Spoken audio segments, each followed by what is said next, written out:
समाजातील प्रत्येक घटना थेट आपल्यापर्यंत पोहोचवणारे आपलं हक्काचं न्यूज चॅनल क्रांती सूर्य न्यूज. संपादक शशिकांत राजवंत.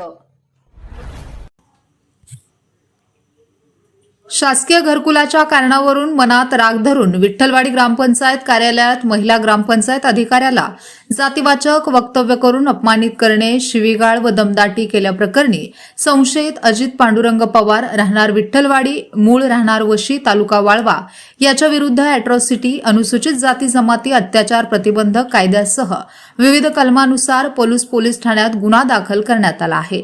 पलूस पोलिसांनी दिलेल्या माहितीनुसार या प्रकरणी मनीषा भागवत कांबळे वय 46 राहणार भिलवडी यांनी फिर्याद दिली आहे.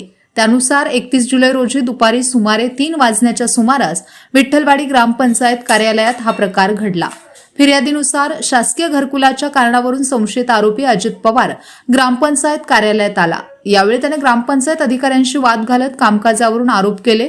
त्यानंतर फिर्यादी मनीषा कांबळे यांना जातीवाचक वक्तव्य करून सार्वजनिकरित्या अपमानित केल्याचा आरोप करण्यात आला आहे.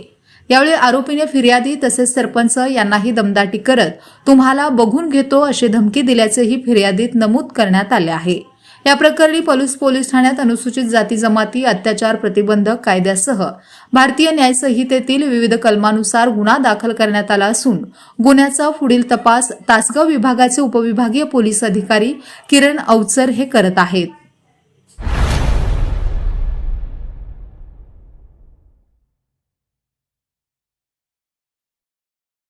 क्रांती सूर्य न्यूज. संपादक शशिकांत राजवंत. सबस्क्राइब करा,